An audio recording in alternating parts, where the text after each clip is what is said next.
Hello everyone, my name is Khushboo Chaudhary and welcome to our channel be studiotic. आज की video में हम करने वाले हैं एमपीएस 002 की यूनिट 6 फेमिनिस्ट अप्रोचेस, जिसे हिंदी में कहते हैं नारीवादी दृष्टिकोण। स्क्रीन पे दिए गए सभी कोर्सेज के लिए वीडियो इंपॉर्टेंट रहने वाली है, सो वीडियो को एंड तक देखिएगा। अच्छी लगी तो लाइक शेयर कमेंट करना बिल्कुल मत भूलिएगा और इसी वीडियोस के लिए हमारे चैनल को भी सब्सक्राइब करें। साथ ही साथ आप जुड़ सकते हैं हमारे साथ टेलीग्राम चैनल पे, जिसका लिंक आपको डिस्क्रिप्शन या कमेंट बॉक्स में मिल जाएगा, जहां पर आपको इन सभी वीडियोस के फ्री पीडीएफ अवेलेबल होते हैं। सो चलिए वीडियो को स्टार्ट करते हैं। Feminist approaches. वीडियो स्टार्ट करने से पहले एक अनाउंसमेंट है, वो ये है कि आपके एग्जाम्स बहुत पास आ रहे हैं, इसलिए जो इम्पोर्टेंट क्वेश्चंस की वीडियो है वो अब पहले आएगी, उसके बाद ही जो आपकी यूनिट्स हैं ये उसके बाद आएंगी। ठीक है, साथ ही साथ जो भी हमारे चैनल पे वीडियो आती है वो कंप्लीट टॉपिक की आती है, उसके बाहर क्वेश्चन बहुत ही कम चांसेस होते हैं कि आपका पूछा जाए, इसलिए आप वीडियो को एंड तक देखा करें। स्टार्ट करते हैं फेमिनिस्ट अप्रोचेस से। Feminism is the advocacy of rights of women. It explains that women have been disadvantaged compared to men because of a system of patriarchy. Patriarchy is a system of social structures and practice through which men dominate and exploit women. The feminist movements involve struggle for political and legal rights and equal opportunities for women. देखो, जब भी हम सुनते हैं ना feminist word या फिर feminism, तो फेमिनिज्म का मतलब क्या होता है? तो जैसे कैपिटलिज्म, सोशलिज्म है ना, पूंजीवाद, समाजवाद, लिबरलिज्म, रियलिज्म, ये सब आइडियोलॉजीज है ना, ऐसे ही फेमिनिज्म भी एक आइडियोलॉजी है। और जो इस आइडियोलॉजी को मानते हैं वो कौन होते हैं? फेमिनिस्ट होते हैं। तो बेसिकली इनका काम होता है विमेन्स के राइट्स के लिए, उनकी नीड्स के लिए, है ना, इक्वल अपॉर्चुनिटीज के लिए क्या करना? आवाज उठाना, स्ट्रगल करना, मूवमेंट करना। तो फेमिनिज्म का मतलब क्या होता है? Advocacy of rights of women. साथ ही साथ ये बताया गया है कि जो फेमिनिस्ट है उनका ये मानना है कि हमारी जो सोसाइटी है, हमारा जो समाज है, वहां पे पेट्रियार्कल सिस्टम फॉलो होता है। पेट्रियार्कल सिस्टम या पेट्रियार्की क्या होता है? इसको बोलते हैं हिंदी में पैतृक समाज, जहां पर जो भी पावर है, जो भी अथॉरिटी है, जो भी डिसीजन मेकिंग की अथॉरिटी है, वो सभी आपके जो मेल होते हैं फैमिली में, स्टेट में या नेशन में, उनके हाथ में रहती है ना। तो फेमिनिज्म यानी फेमिनिस्ट का ये मानना है कि हमारी सोसाइटी में पेट्रियार्कल सिस्टम है, जहाँ पे जितनी भी पावर और अथॉरिटी होती है वो सभी एक मेन के पास होती है, इसीलिए वो मेन क्या करता है? विमेन को डोमिनेट करता है, एक्सप्लॉइट करता है और कंट्रोल करता है।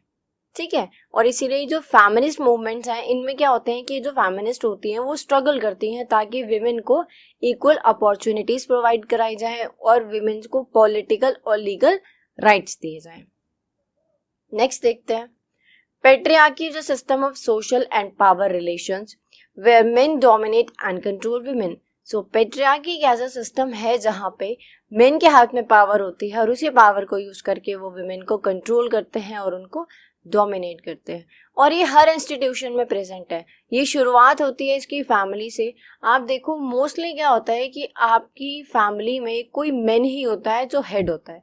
वो आपके फादर हो सकते हैं, ब्रदर हो सकते हैं, कजिन हो सकते हैं, अंकल हो सकते हैं, ग्रैंडफादर हो सकते हैं, है ना, जिनके हाथ में सारी अथॉरिटी होती है, सारी पावर होती है, सारे डिसीजन मेकिंग का काम किसके हाथ में होता है? उनके हाथ में होता है। फिर आगे बढ़ते हुए स्टेट तक जाते हैं। ऐसे स्टेट में जो भी हायर पोजीशंस होती हैं, जो भी इंपॉर्टेंट डिसीजन लिए जाते हैं, वो सब मेन लेते हैं। और ऐसे फिर इंटरनेशनल रिलेशंस में देखिए तो वहाँ पे जितनी भी बड़ी बड़ी ऑर्गेनाइजेशंस हैं या आपकी एसोसिएशंस हैं या जो भी चीज़ें हैं, कोई संगठन हो गया, तो इन सब के हेड कौन होते हैं या फिर हायर पोजीशन पे कौन बैठते हैं? मेन बैठते हैं, है ना। Women as essentially peaceful and men as aggressor. और साथ ही साथ फेमिनिस्ट का ये भी मानना है कि जो विमेन होती हैं वो पीसफुल होती हैं, शांतिपूर्वक होती हैं, और जो मेन होते हैं वो एग्रेसर होते हैं, थोड़े गुस्से वाले होते हैं। Feminists have critiqued the state, concept of power, and theories of IR and national security doctrines. Feminist is linked with movements of women's rights and gender equality, all about women's power, exploitation, inequalities, etc. ये कह रहे हैं कि जो feminist है ना वो criticise करते हैं स्टेट को, क्योंकि स्टेट के अंदर क्या है? पेट्रियार्कल सिस्टम है जहाँ पे सारी पावर मेन को दे दी गई है और विमेन्स को नहीं। साथ ही साथ एक कंसेप्ट ऑफ पावर की बात करते हैं, यानी कि ऐसा कंसेप्ट जहाँ पे जो पावर है वो सिर्फ मेन के हाथ में है, जिससे कि वो वुमेन को डोमिनेट और एक्सप्लॉइट करते हैं। साथ ही साथ जो भी फेमिनिस्ट के मूवमेंट्स होते हैं वो सब किससे लिंक होते हैं, विमेन्स के राइट्स के लिए और जेंडर इक्वालिटी के लिए, है ना। जो आप कह सकते हो कि सेंटर है ना, ये फेमिनिज्म का कोर है, वो है जेंडर। यहाँ पे विमेन्स के राइट्स की बात और नीड्स की बात ये सब बाद में होती है, पहले यहाँ पे जेंडर की बात होती है ना। क्योंकि सबसे बड़ी चीज इनको ये लगती है कि क्योंकि हमारी जो सोसाइटी है, जो समाज है, वो पैतृक समाज है, पेट्रियार्कल सोसाइटी है। तो अगर ये भेदभाव ही हट जाएगा कि मेन को सारी अथॉरिटी मिले तो फिर ये लोग इक्वल हो जाएंगे, कौन, विमेन भी और मेन भी। साथ ही साथ जब भी हम फेमिनिज्म की बात करते हैं तो यहाँ पे हम बात करते हैं विमेन्स की पावर की, एक्सप्लॉयटेशन की, उनकी इनइक्वालिटीज की और उनकी राइट्स की। अब देखते हैं फेमिनिस्ट एंड पावर। तो पावर को लेके फेमिनिस्ट का क्या मानना है। According to feminist scholars, power relations are organised on the basis of gender. देखो फेमिनिस्ट स्कॉलर्स के अकॉर्डिंग जो पावर है वो जेंडर के ऊपर आपका बेस करता है, यानी कि किसको पावर मिलती है, मेन को। The concept of power is given masculine traits. जो पावर का कंसेप्ट है वो मस्कुलिन ट्रेट्स पे चलता आ रहा है कि पहले जो भी घर की मेन कीज होती हैं, है ना, वो आपके ग्रैंडफादर के हाथ में थी, उसके बाद वो फादर, है ना, फिर वो आपके हस्बैंड हो सकते हैं, आपके ब्रदर हो सकते हैं, या आपके अंकल हो सकते हैं, उनके हाथ में। तो बेसिकली किसके हाथ में रहेगी, masculine trait. Power is a force with influence others. और पावर एक ऐसी फोर्स होती है जो और को इन्फ्लुएंस करती है। हमने पहले भी डिस्कस किया था कि जो भी मान लीजिए आपके एरिया में कोई पावरफुल इंसान है, चाहे तो वो रिच हो या फिर वो पॉलिटिशियन हो या फिर बहुत बड़े बिजनेसमैन, तो उनके हाथ में इतनी पावर है कि वो किसी का भी जो डिसीजन है उसको इन्फ्लुएंस कर सकते हैं, है ना। कुछ ऐसी पावर फैमिली में मेन के पास होती है। Those without power, especially during conflict, are termed as weak, is associated with femininity. For example, in South Asia, men who opposes military actions are asked to wear bangles because men are supposed to be naturally leader. International theory and political theory gives center role to the men and secondary to the women. देखो ये कह रहे हैं कि जो भी conflict के time पे पीछे हट जाता है या फिर मिलिट्री एक्शंस को अपोज करता है उनको वीक कहा जाता है, कमजोर कहा जाता है। और एक एग्जाम्पल भी दिया है कि साउथ एशिया के अंदर जो भी मेन होते हैं जो भी मिलिट्री एक्शंस को अपोज कर देते हैं उन्हें बोला जाता है कि आप चूड़ी पहनिए, बैंगल्स पहनिए और घर पे पहनिए, घर पे बैठिए। क्यों? क्योंकि जो मेन होते हैं वो नेचुरली लीडर बॉर्न होते हैं, है ना, पावरफुल होते हैं, लीडर होते हैं और एग्रेसिव भी होते हैं, जैसे कि अभी हमने पढ़ा था। तो इसलिए जो भी मिलिट्री एक्शंस के ऑपोजिट में जाते हैं उनको बोला जाता है कि आप चूड़ी पहनो और घर पे बैठो। तो इससे फेमिनिस्ट क्या समझते हैं कि चूड़ी कौन पहनता है, विमेन, है ना। तो मतलब चूड़ी यहाँ पे वीक की निशानी है और चूड़ी पहनने वाली विमेन वो भी क्या है, वीक है। तो ऐसा मानना है फेमिनिस्ट का पावर को लेके, और इसी कारण से जो पावर है वो सारी मेन को दी जाती है क्योंकि विमेन्स को वीक माना जाता है। और सेंट्रल रोल हम देख लें, चाहे इंटरनेशनल थ्योरी चाहे पॉलिटिकल थ्योरी, किसको दिया जाता है, मेन को, और सेकेंडरी टू द विमेन। अब देखते हैं feminist view on state. Power को देख लिया, अब देखते हैं फेमिनिस्ट के क्या व्यूज है स्टेट को लेके। Feminist agree that traditional theories of the state are only deal with terms like sovereignty, territory, power, और deal primarily with their role as an instrument of coercion. States, according to feminists, are patriarchal in structure and only supports patriarchy. In states, women lost their right to property and kept to be treated as property. They have to depend on brothers, husbands, fathers, and many times. For state, men are natural citizens, but women have had to fight for their rights.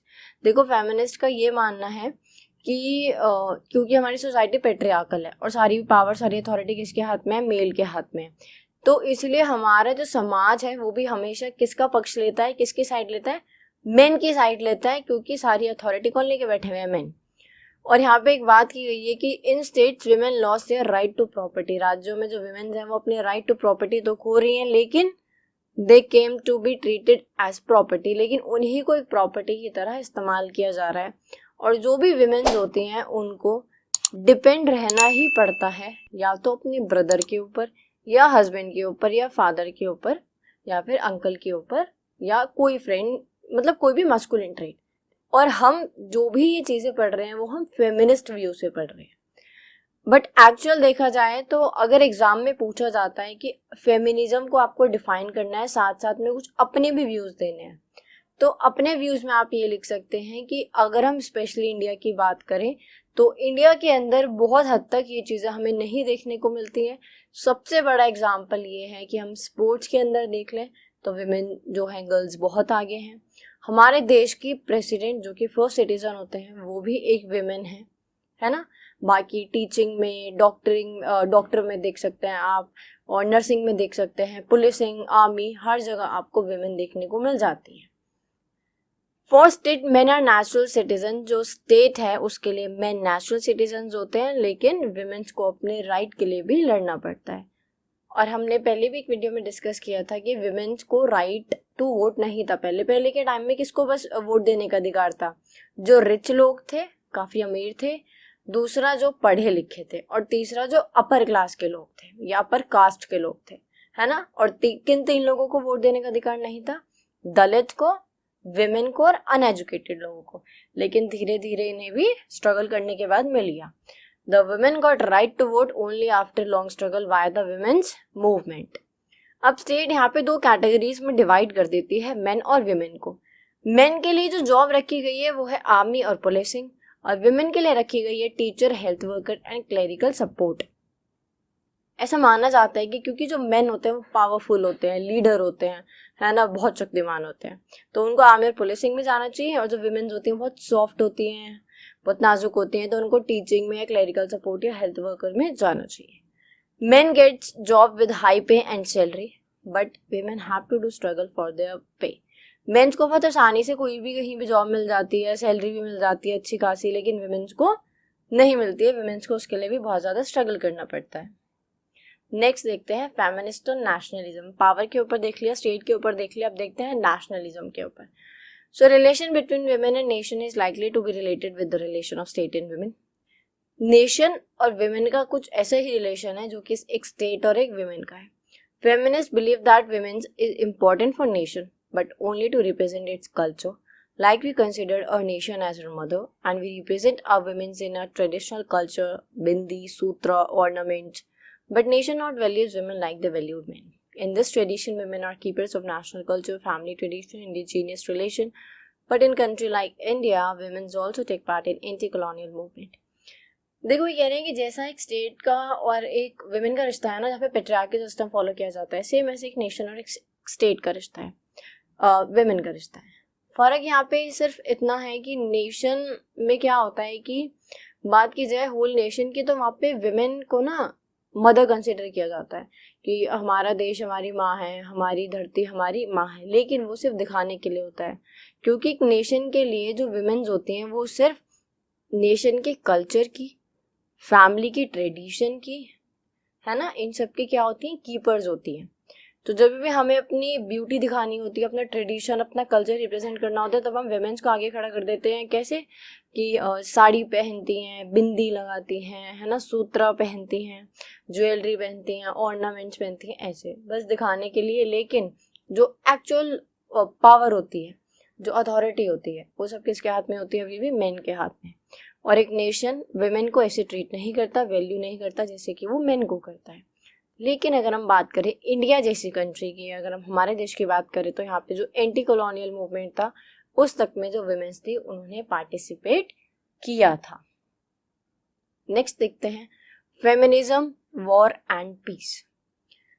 War are seen as the activity of men and women are positioned at secondary during war. देखो, war को ना, जब भी हम बात करते हैं ना वॉर की, तो पहली चीज क्या होती है?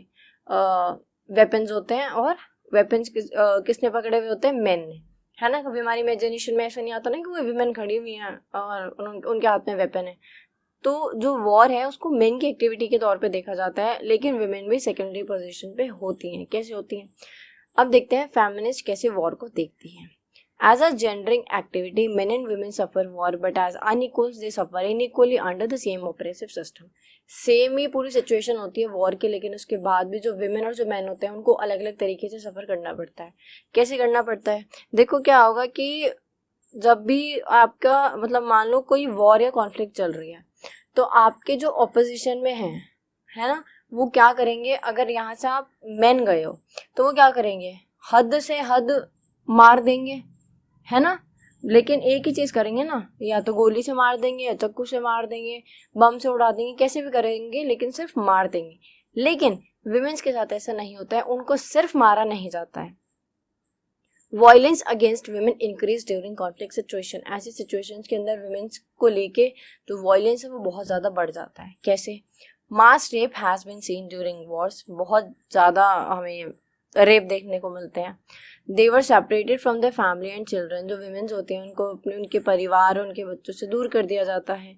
साइकोलॉजिकल ट्रॉमास बहुत ज़्यादा इंक्रीज हो जाते हैं। अनवांटेड प्रेगनेंसीज होती हैं रेप से।